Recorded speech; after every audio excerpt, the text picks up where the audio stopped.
Right now, something extraordinary is happening on the front lines of Ukraine that almost nobody in mainstream media is talking about clearly.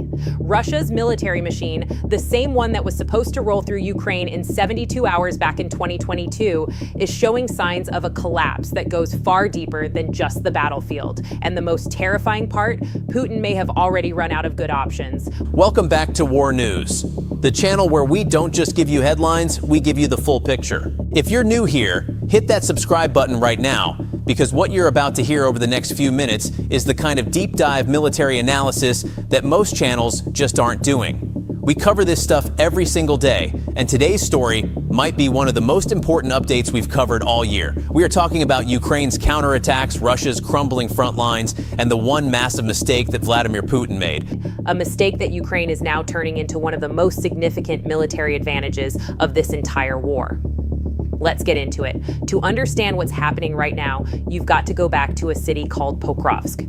If you've been following this war closely, that name is going to ring a bell. If you're just catching up, here's what you need to know. Pokrovsk is a city in eastern Ukraine in the Donetsk region. Before this war, it was home to roughly 60,000 people. It wasn't glamorous, it wasn't a capital, but it sat at a critical crossroads of roads and railways that fed supplies to Ukrainian forces all across the Eastern Front. For military planners on both sides, Pokrovsk wasn't just a city, it was a lifeline. Russia understood that. And starting in early 2024, the Kremlin made Pokrovsk its #1 target. Now, here's where the story gets interesting, and honestly a little absurd. Russia threw an enormous amount at this offensive. We're talking ground troops, armored vehicles, artillery, drone swarms, human wave tactics, the kind of commitment that, on paper, should have delivered fast results. Instead, what unfolded over the following months was one of the slowest, bloodiest, and most grinding advances in modern warfare. At the peak of their push, Russian forces were advancing roughly 70 meters per day. I know that doesn't sound like much, but to put it in perspective, that is actually slower than the rate of advance during the Battle of the Somme in World War I. A war fought over 100 years ago, before GPS, before drones, before satellite imagery. Russia, with all of its 21st century military hardware, was moving slower than troops charging through mud with bolt-action rifles. Month after month, the push continued. The losses on the Russian side were staggering, but the Kremlin didn't stop. Pokrovsk had become more than just a military objective at that point. It had become a symbol. Putin needed that city. He needed a win he could point to. And eventually, in December 2025, Russian troops pushed into the ruins of Pokrovsk and declared victory. The city was theirs. And that is where Russia's plan completely fell apart. Here's the thing about Pokrovsk that the Russian state media conveniently leaves out when they run their victory celebrations. Ukraine saw this coming, not just the fall of the city, but the entire strategic logic behind the Russian push. Ukrainian commanders and Western military advisors spent months quietly rerouting their supply lines. They built alternative logistics corridors. They pre-positioned supplies in different locations. They hardened fallback defensive positions far behind Pokrovsk. And by the time Russian soldiers were actually walking through the wreckage of that city, they weren't seizing a strategic prize. They were walking into a building that had already been cleaned out. The furniture was gone. The valuables were gone. Everything that made Pokrovsk worth taking in the first place, the logistical network, the supply routes, the operational value, had been carefully, deliberately dismantled and relocated. What Russia captured was rubble. And in the process of spending nearly 2 years chasing that rubble, they made a catastrophic strategic error that Ukraine immediately exploited. See, while Russia was funneling the bulk of its offensive power, its troop rotations, its ammunition, and its command attention into the Pokrovsk corridor, Ukraine was doing something Russia did not fully anticipate. Ukraine was waiting for the moment. Beginning in late December 2025, right as Moscow was declaring victory, Ukrainian forces launched a coordinated series of counterattacks along multiple sections of the front. Not random strikes, not desperation moves, carefully timed, precision-planned operations designed to hit Russian positions that had been weakened, undermanned, or left exposed because so many assets had been redirected toward Pokrovsk. The results were stunning. In under 2 weeks, Ukraine recaptured approximately 115 square miles of territory. To put that in context, that is more ground recovered in 2 weeks than Russia had managed to take in several months during their most intensive offensive phase. And it didn't come cheap for Russia either. Ukrainian forces effectively dismantled what military analysts are describing as the equivalent of 2 full Russian regiments in the process. The manpower loss alone is significant. The equipment destruction is even worse. But here's the part that really tells the story of where this war is heading. Russia couldn't respond effectively because the forces they would normally use to plug those gaps had already been chewed up in Pokrovsk. The reserves that should have been positioned to hold the line elsewhere were already committed. Ukraine understood this, they planned for it, and they executed it. This is what modern adaptive warfare actually looks like. Ukraine doesn't need to match Russia soldier for soldier. They don't need to go toe-to-toe in some massive pitched battle. What they're doing is far smarter. They're forcing Russia to stretch its resources across an enormous front, then identifying the weak points and striking with precision. Military analysts watching this have started calling it a kind of battlefield whack-a-mole. But the irony is that Ukraine is the one doing the whacking. Every time Russia concentrates its forces somewhere to make a push, Ukraine creates pressure somewhere else. Russia surges troops to that new pressure point. Ukraine hits a third location. It's a cycle that is slowly, methodically grinding down Russian combat capability. And what makes it even more effective is the information dimension of this war. Multiple independent analysts and verified battlefield footage have confirmed something deeply damaging inside Russia's command structure. Field commanders, under pressure to report success to Moscow, are consistently overstating gains and understating losses. Superiors are then allocating resources based on falsified assessments. Imagine trying to manage a war when the reports coming up your chain of command don't match reality. Decisions get made on bad data, troops get sent to the wrong places, resources pile up in the wrong locations. It is a dysfunction that compounds itself over time, and it is happening inside Russia's military right now. Now, here's the part of this story that I think gets criminally underreported, and it matters enormously for understanding where this war goes next. Russia's domestic infrastructure is collapsing, not slowly, not gradually, actively, rapidly falling apart. And it's happening in sectors that are absolutely critical to sustaining a long-term military campaign. Let's start with the railways. Russia is a country that spans 11 time zones. It is physically one of the largest nations on the planet, moving people, supplies, fuel, ammunition, military equipment. Virtually all of it moves by rail. The state-owned company that runs this network is called Russian Railways. And as of early 2026, Russian Railways is in the deepest financial crisis it has seen in nearly 2 decades. We're talking about a company carrying roughly $52 billion in debt. They posted a net loss in 2025, their first in 5 years. Their cash reserves have collapsed. They've been sending workers on unpaid leave. Staff layoffs are underway. Their investment budget has been slashed by a quarter. And here is the root cause. Since the invasion, military cargo gets absolute priority on the rail network. That means commercial freight gets bumped, delayed, or canceled, which means Russian Railways loses the revenue it depends on to function.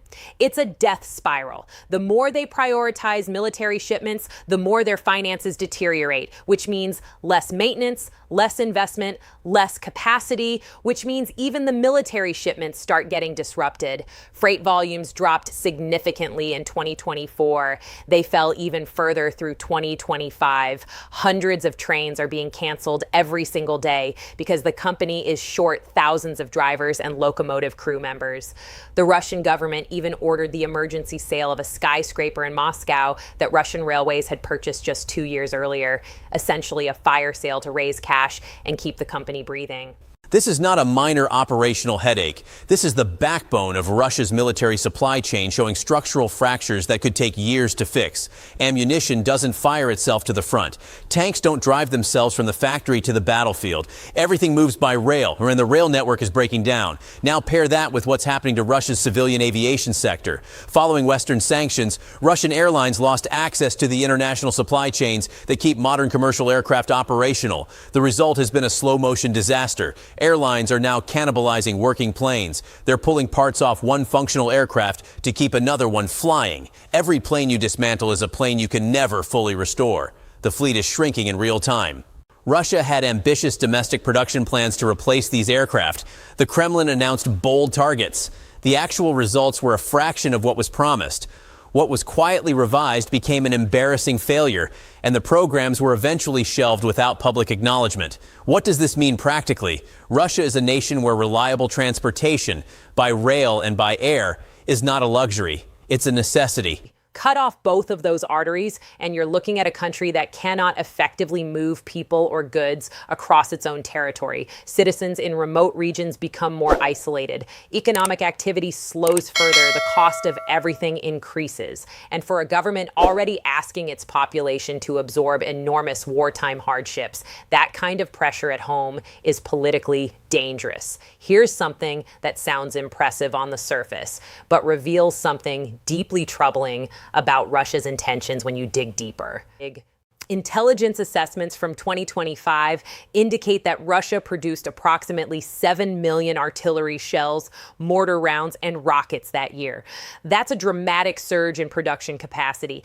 Add to that an estimated 5 to 7 million additional rounds sourced from North Korea and Iran, and you're looking at an ammunition supply chain operating at extraordinary scale. On the surface, you might think that's a military advantage, and in some ways it is. But here's the question.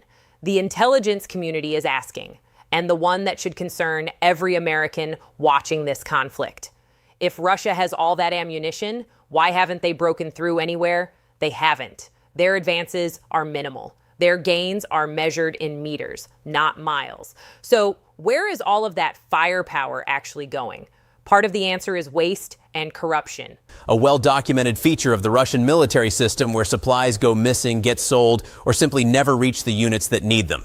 But there's another explanation, one that European intelligence services are openly flagging. Russia appears to be stockpiling for something beyond the current war, building reserves, rebuilding the armored forces and ammunition inventories that were destroyed in the early months of the invasion, positioning for a future conflict that is larger and more direct. NATO's Secretary General has said plainly that Russia is producing more ammunition in 3 months than all of NATO produces in an entire year. Germany's defense leadership has described Russia as having fully transitioned to a wartime economy, not just to fight Ukraine, but to prepare for what might come after. Let that sit for a moment. So where does this leave Putin? The original plan, quickly topple Ukraine's government, install a friendly regime, reabsorb the country, failed in the very first days of the invasion. The backup plan, grind Ukraine down through attrition, outlast Western support, take territory piece by piece, has produced catastrophic losses and very little meaningful gain over 4 years. Putin's political survival has always been tied to the promise of victory. But the war's trajectory is making that promise harder and harder to keep. Capturing bombed-out villages and ruined cities doesn't inspire the kind of national pride that justifies the level of sacrifice Russia's population has been asked to absorb. The options that remain aren't good ones. The most discussed and most dangerous is nuclear escalation. A limited strike, a tactical nuclear device used against a Ukrainian military target, would be designed to shock the West into backing down. It would shatter public support for continued aid. It would test whether NATO's red lines are real or just rhetoric. And for Putin, it might feel like the only card left that changes the game entirely. But the risks are severe enough that most analysts believe even Putin understands what that unleashes. A nuclear strike doesn't end the war. It likely expands it. It forces China to publicly distance itself from Moscow. It triggers a NATO response that could include the direct destruction of Russian military infrastructure. And it doesn't change the fundamental reality that Ukraine still exists, still fights, and still has support. It simply makes everything worse for everyone, including Russia. The second option is a deliberate freeze, walking away from active offensive operations, fortifying current lines, and spending the next several years quietly rebuilding for a future conflict. This is the scenario that actually worries Western military planners the most because it's the most rational move on the table. A multi-year reset would allow Russia to reconstitute its armor, replenish its ammunition reserves, and wait for potential changes in Western political will. The problem is that a frozen conflict is not the same as peace. Ukraine has made it repeatedly clear that it will not sit still while Russia rebuilds. And NATO, watching Russia's ammunition production numbers, would interpret any ceasefire not as a peace settlement, but as a reloading period. The moment Russia stops fighting Ukraine and starts producing weapons at this scale, every NATO nation has to assume the next target is them. The third path, and the most likely reality, is simply that the war continues without resolution. Russia keeps making incremental moves. Ukraine keeps counterattacking. Both sides suffer. Both sides adapt. And the internal pressure inside Russia slowly, quietly builds towards something nobody can fully predict. Because here's the truth that Russian state media will never broadcast. 4 years of war, 250,000 dead, a collapsing railway system, a shrinking air fleet, and an economy propped up by China's terms. That is not what victory looks like. That is what exhaustion looks like. And exhausted systems, whether military or political, tend to fail in ways that surprise even the people inside them. Ukraine is not winning this war in a Hollywood sense. There's no single moment, no dramatic turning point, no clean ending on the horizon. But what Ukraine is doing, methodically, relentlessly, with increasingly sophisticated tactics, is making sure that Russia cannot win it either.